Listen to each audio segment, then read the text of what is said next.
Bonjour à tous, je suis vraiment ravie de vous accueillir dans ce nouvel épisode de ma série de témoignages. C'est le deuxième témoignage, mon 6e podcast. Aujourd'hui, je reçois Marie. Marie, elle va nous partager son joli contact avec un défunt qui se trouve être son fils. Mais avant, il faut que je vous raconte que Marie, je la connais depuis quelques années. C'était un contact défunt qui n'était pas prévu. Et puis un jour, j'entends une voix qui me dit « Prends des nouvelles de Marie, demande-lui comment elle va ». Donc je le fais, je lui envoie un petit message et elle me répond « Mais tu n'as pas reçu mon mail ». Donc je vais voir mes mails, j'ouvre le mail de Marie, il y avait une pièce jointe et je n'arrive pas à ouvrir la pièce jointe. Donc je lui dis « Bah non Marie, je ne sais pas, j'arrive pas à ouvrir ta pièce jointe ». Et là, elle me répond « Bah écoute, j'ai une mauvaise nouvelle, mon fils est décédé ». Alors il se trouve que cette pièce jointe, en fait, c'était leur manière d'annoncer le décès parce qu'ils ne pouvaient pas l'annoncer avec des mots, donc c'était un poème. Je l'ai su après, bien sûr. Donc je vais laisser la parole à Marie qui va vous raconter un petit peu ce contact défunt et puis la suite, après, comment elle l'a vécu et ce que ça lui a apporté.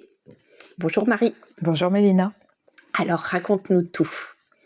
Alors voilà, donc quand mon fils est décédé, effectivement, j'ai pas du tout pensé que Mélina pouvait rentrer en contact avec lui et puis le stress, la douleur, la tristesse, on est focalisé sur ce qu'on vit à l'instant T.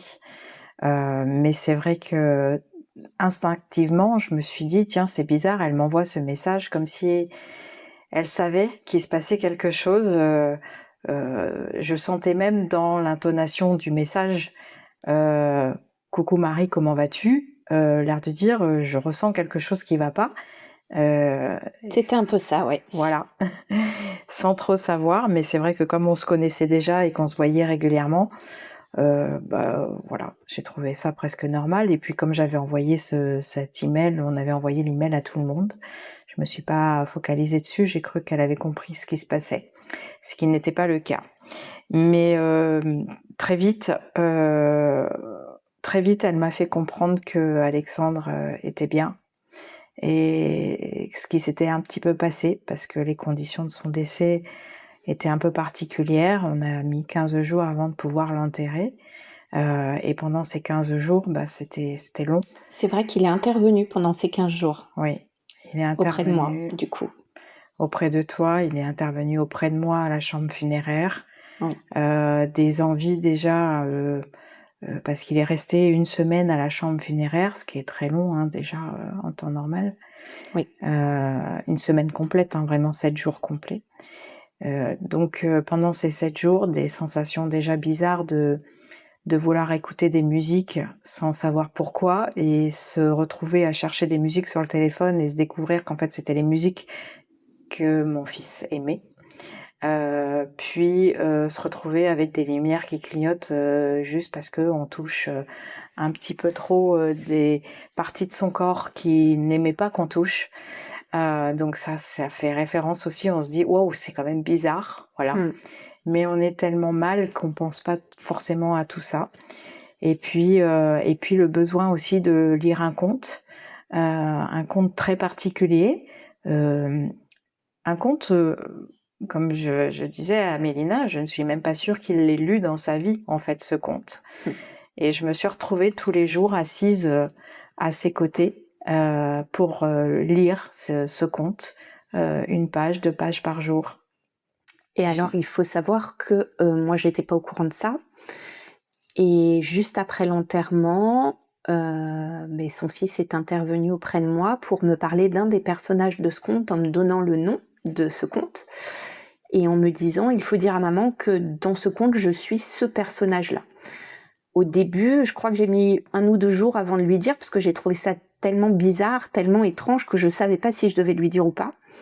Et puis je t'en ai fait part et c'est là que tu m'as expliqué que tu lui as lu ce conte. C'est ça. Tu étais très émue à ce moment-là. Ouais, là, on a compris effectivement qu'il y avait un lien et qu'Alexandre était en train de passer par Mélina, Tout à fait. pour expliquer ce que j'avais vécu dans la chambre funéraire.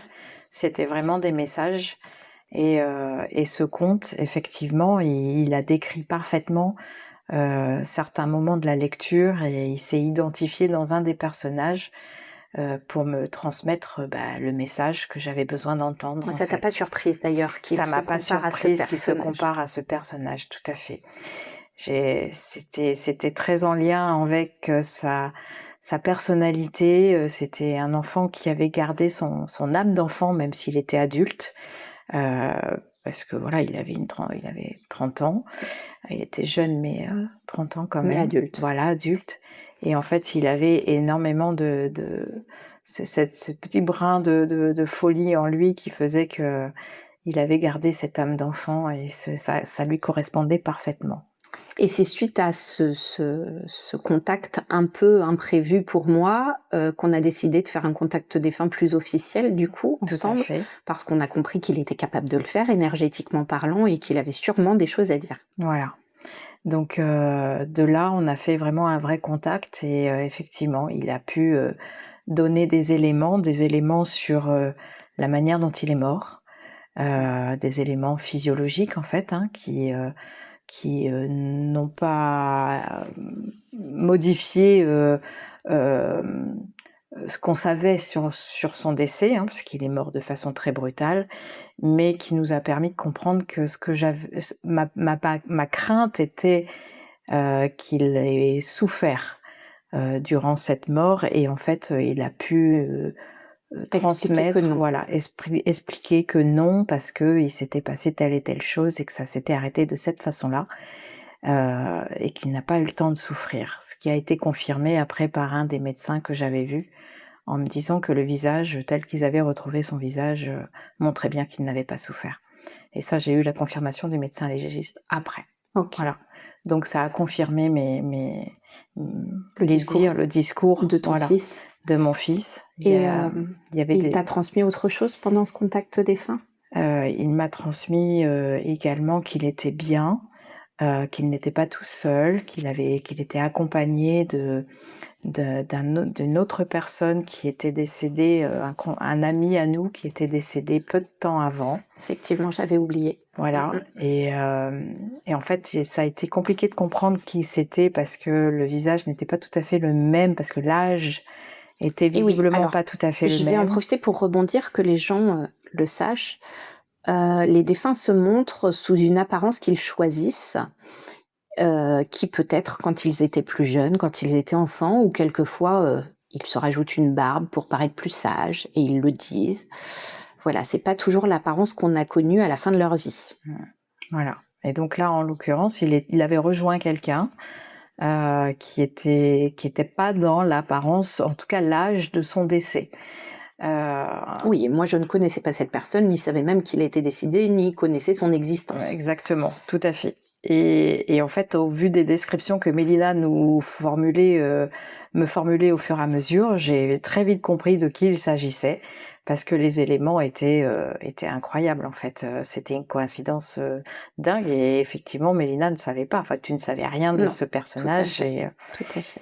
voilà. Nous avons eu aussi d'autres éléments sur, un blouson, mais ça, c'était un autre contact plus tard, Oui, qui a heu, été fait avec ta fille, qui je a crois, été avec fait sa avec, sœur. sa Tout sœur, à fait.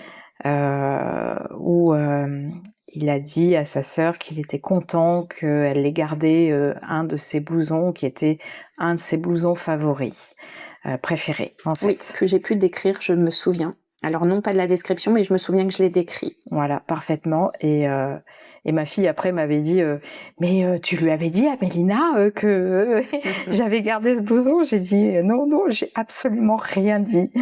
Non, non, c'était vraiment un élément important et aujourd'hui, voilà, je sais qu'il est bien. C'est Ouais, ça, tout ouais. à fait.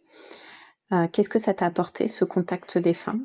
Alors beaucoup d'émotions parce que, j'ai pas pu lui dire au revoir et du coup ça a été, difficile de pouvoir, se dire qu'à travers une personne, on peut avoir un contact, Eh oui, qu'on mais peut verbaliser, un contact qui n'est pas non plus, pas le même. qui n'est pas le même, Mmh. et de savoir que, il est en paix, qu'il n'a pas souffert, qu'il est bien là où il est, qu'il se sent, apaisé, qu'il ne souffre plus parce qu'il était malade et qu'il souffrait énormément. Donc ça c'est